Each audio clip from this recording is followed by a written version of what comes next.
Hello दोस्तों, zero lab में आपका एक बार फिर से स्वागत है।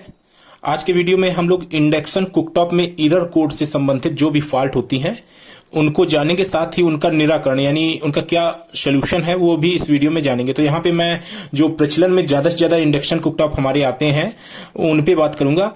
और अगर कोई इंडक्शन कुकटॉप छूट जाता है, वैसे मैं कोशिश कर रहा हूं कि इसमें मैं सभी ब्रांड ले लूं, लेकिन फिर भी अगर कोई छूट जाता है जिसके विषय में आपको एरर कोड से संबंधित कुछ जानना है तो आप नीचे कमेंट बॉक्स में मुझसे पूछ सकते हैं।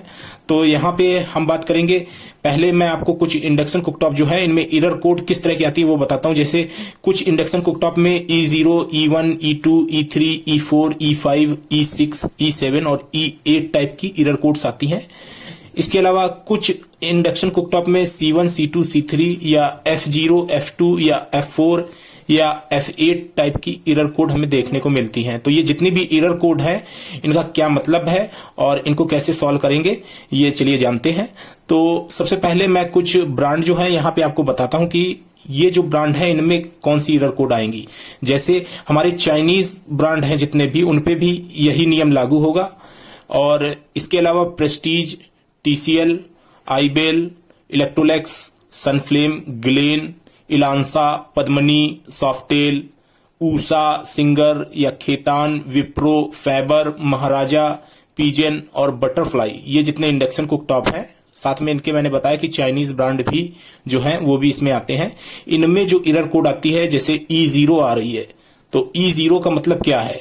E0 का मतलब यहाँ पे ये है कि आपका जो पॉट रखा है, आपने जो कुकिंग के लिए बर्तन रखा है इंडक्शन कुकटॉप पे, वो सही ढंग से नहीं रखा गया है। या तो उसको आप हटा देते हैं तब ये फॉल्ट आती है, और या फिर जो बर्तन है वो इस्तेमाल करने योग्य नहीं है। जैसे हमें जो बर्तन यूज करना है वो लोहे का होना चाहिए, अगर वो लोहे का नहीं है तो वहां पे E0 एरर कोड आएगा, या फिर उसको हटा ले तब भी E0 एरर कोड आता है। तो ये तो बिल्कुल नॉर्मल सा कोड है, इसको देख के परेशान होने की जरूरत नहीं है। लेकिन अगर आपका E1 एरर कोड आ रहा है तो E1 एरर कोड का क्या मतलब होगा? यहाँ पे E1 एरर कोड हमारा बताता है कि पीसीबी बोर्ड में कुछ समस्या है, यानी कोई प्रॉब्लम है पीसीबी बोर्ड में। अब क्या समस्या है? पीसीबी बोर्ड में कुछ प्रॉब्लम है, तो इसका सोल्यूशन जो है, इजी सोल्यूशन जो है वो ये है कि हम अपने इंडक्शन कुकटॉप को क्या करते हैं, बंद कर देते हैं कुछ समय के लिए, और फिर इसके बाद फिर से उसको चालू करते हैं।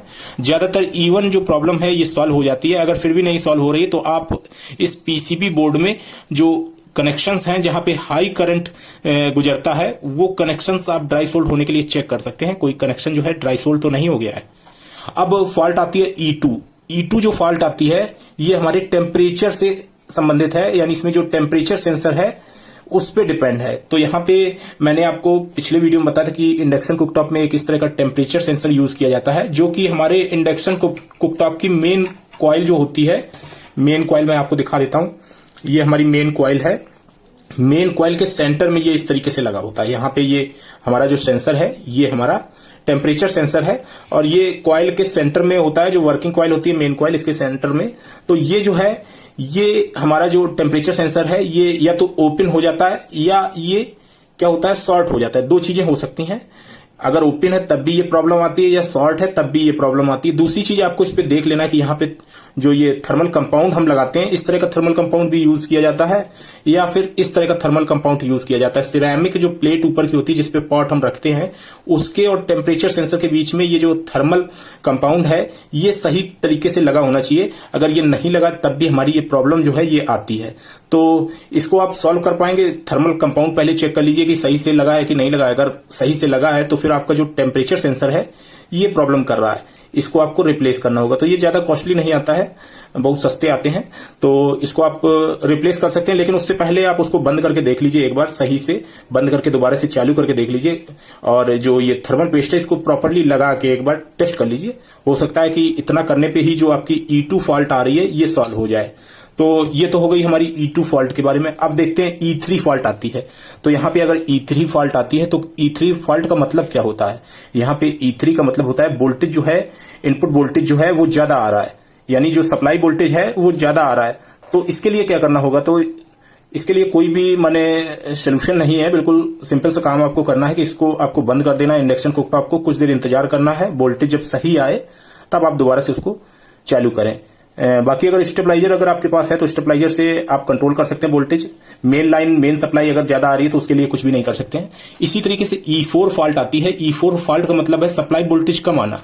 तो सप्लाई वोल्टेज अगर कम आता है तब भी प्रॉब्लम आती है। वोल्टेज से संबंधित प्रॉब्लम है, स्टेबलाइजर से आप कंट्रोल कर सकते हैं। अगर स्टेबलाइजर नहीं है, वोल्टेज बहुत कम आ रहा है, तो फिर आपको कुछ देर के लिए बंद कर देना चाहिए। जब वोल्टेज सही आए तब आप जो है इंडक्शन कुकटॉप को इस्तेमाल कर पाएंगे। इसके बाद फॉल्ट आती है हमारी E5। E5 का मतलब क्या होता है? E5 का मतलब ये होता है कि जो बर्तन आपने यूज किया है या तो उसकी जो पेंदी है वो बहुत पतली है, यानी उसका जो नीचे का सरफेस है वो बहुत पतला है, बहुत सही सरफेस यानी मोटा सरफेस का बर्तन होना चाहिए। और अगर पतला बर्तन होता है तो जल्दी वो नीचे की जो सतह है वो जल्दी तेजी से गर्म हो जाती है, तो तापमान ज्यादा हो जाता है। तो ऐसी स्थिति में आपको जो है बर्तन सही इस्तेमाल करना चाहिए, और हो सके तो आप थोड़ी देर के लिए वेट कर लीजिए, ठंडा हो जाने दीजिए इंडक्शन कुकटॉप के ऊपर की जो सिरेमिक प्लेट है। चूंकि नीचे सेंसर लगा हुआ है, इसलिए जब ओवर हीट होगा तो हमारा जो सेंसर है वो कट कर देगा। तो इस चीज का आपको विशेष ध्यान देना है कि बर्तन जो है बर्तन की सतह थोड़ी मोटी होनी चाहिए, और अगर ऐसी स्थिति आती है तो आपको थोड़ी देर के लिए कुकटॉप बंद कर देना चाहिए, तुरंत नहीं चालू करना चाहिए। इसके अलावा फॉल्ट आती है हमारी E6 फॉल्ट जो है ये हमारी बताती है कि जो सर्किट है इसके अंदर जो पीसीबी बोर्ड लगा हुआ है इसका जो टेम्परेचर है वो बहुत ज्यादा हो गया है। ये बहुत ज्यादा टेम्परेचर हो गया है, इसको ठंडा करना चाहिए।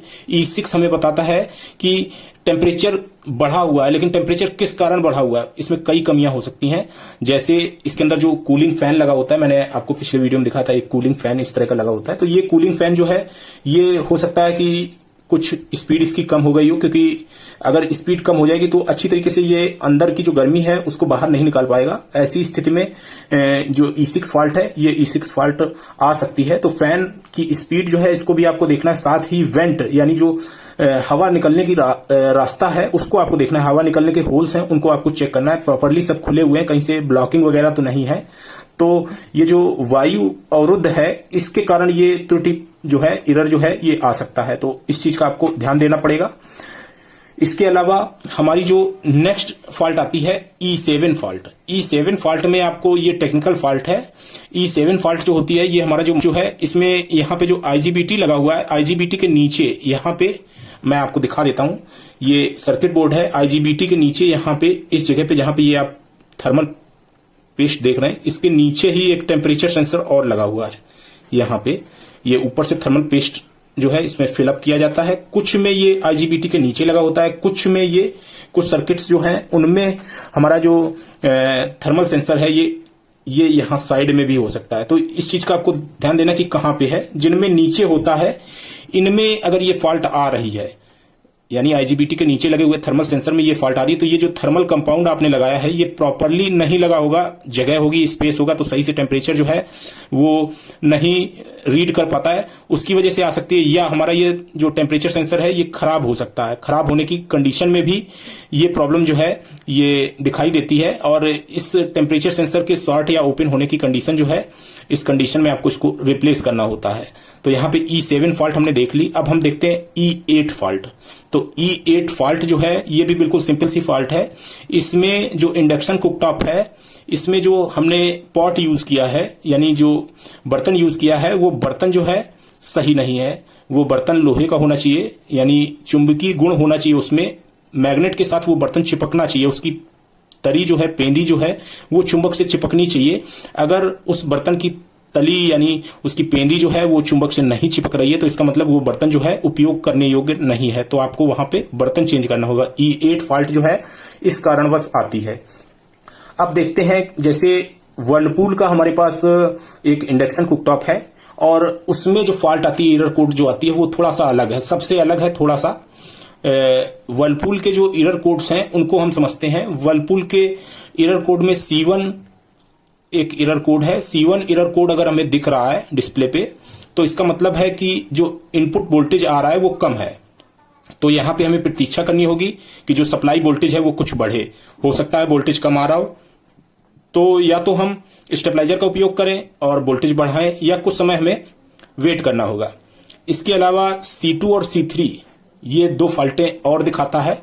C2 और C3 फॉल्ट जो है, ये डिवाइस जो है यानी जो हमारा कुकटॉप है, इसके सतह जहां पे हमने बर्तन रखा है वहां पे जब ज्यादा टेम्परेचर हो जाता है तब ऐसी कंडीशन में ये फॉल्ट आती है C2 और C3। इसमें भी हमें थोड़ी देर वेट करना होता है, और जब कुकटॉप का जो हमारा सिरेमिक प्लेट है और जो अंदर के जो पार्ट्स हैं वो जब कुछ देर बाद ठंडे हो जाते हैं तो ये समस्या जो है सॉल्व हो जाती है। अगर फिर भी ये समस्या नहीं सॉल्व हो रही है, C2 और C3 की फॉल्ट जो है वर्लपूल के इंडक्शन कुकटॉप में कुछ देर प्रतीक्षा करने के बाद, कुछ देर रुकने के बाद भी अगर ये सॉल्व नहीं हो रही है और यही फॉल्ट बार बार दिखा रही है, तो इसका मतलब है कि उसमें भी हमें जो टेम्परेचर सेंसर है, इस तरह का टेम्परेचर सेंसर उसमें भी लगा होता है, उसको हमको रिप्लेस करना होगा। तो आप उसको रिप्लेस करके देख सकते हैं, हो सकता है ओपन या शॉर्ट हो गया हो। इसके बाद यहीं पे वर्लपूल में एक F0 फॉल्ट आती है। F0 फॉल्ट हमको बताती है कि इसके अंदर जो पीसीबी बोर्ड है इसमें कुछ समस्या हो सकती है, तो इसमें भी आप कुछ देर वेट कर लीजिए, और अगर समस्या जो है सॉल्व हो जाती तो अच्छी बात है, नहीं होती तो आप इसके जो हाई सप्लाई करंट वाले पॉइंट्स हैं इनको चेक कर लीजिए, कहीं पे ड्राई सोल्ड यानी लूज कनेक्शन तो नहीं हो गए हैं, क्योंकि हाई करंट फ्लो होता है तो ऐसी स्थिति में लूज कनेक्शन हो जाते हैं, तो इनको आपको चेक करना होगा। इसी प्रकार से F2 फॉल्ट में क्या होता है कि जब हम कुछ भी खाना वगैरह बनाते हैं इंडक्शन कुकटॉप पे रख के, तो बहुत ज्यादा गर्म हो जाता है जो नीचे का एरिया है जहां पे सिरेमिक प्लेट लगी होती है, तो ऐसी कंडीशन में F2 फॉल्ट दिखाता है। इसमें भी आपको थोड़ी देर वेट करना होगा, बंद कर देना होगा आपका इंडक्शन कुकटॉप, और फिर से आप ट्राई कर सकते हैं। इसमें कोई ज्यादा फॉल्ट नहीं है, बस खाली गर्म होने के कारण आती है, तो इस चीज का आपको ध्यान देना है। इसी के अलावा F4 फॉल्ट आती है। F4 फॉल्ट में क्या, इसी के अलावा F4 फॉल्ट आती है हमारे वर्लपूल के इंडक्शन कुकटॉप में। तो इसका मतलब है कि बर्तन की जो कुकिंग प्लेट का सेंटर पॉइंट है, यानी F4 फॉल्ट का मतलब है कि जो बर्तन हमने रखा है वो जो इसके सेंटर पॉइंट, जो रिंग एक बनी होती है ऊपर सिरेमिक प्लेट पे, उस सिरेमिक प्लेट की रिंग के सेंटर में रखा होना चाहिए बर्तन।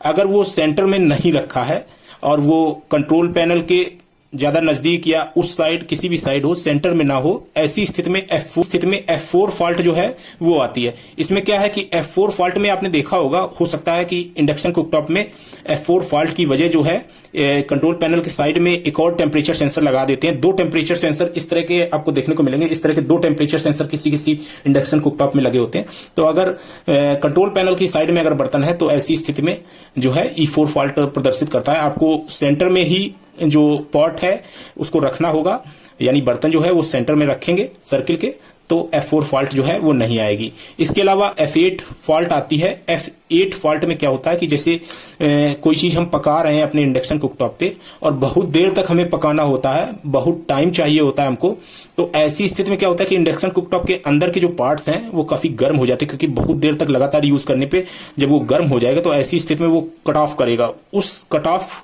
का जो एरर है वो F8 होता है। तो ऐसी स्थिति में भी आपको कुछ देर के लिए बंद कर देना है इंडक्शन कुकटॉप और वेट कर लेना है कि इंडक्शन कुकटॉप जो है वो आपका ठंडा हो जाए, और ठंडे होने के बाद आप उसको दोबारा से प्रयोग कर पाएंगे। इसके अलावा भी कुछ कुकटॉप्स हैं जिनके एरर कोड शायद मैंने इस वीडियो में आपको शेयर नहीं किए हैं, सोल्यूशन नहीं बताया है, तो आप नीचे जो है कमेंट के माध्यम से मुझसे पूछ सकते हैं, लेकिन आप वही कमेंट करिए जिनके बारे में मैंने नहीं बताया है। जिनके बारे में मैंने बता दिया है वो सारी चीजें आप वीडियो में ही समझ लीजिए।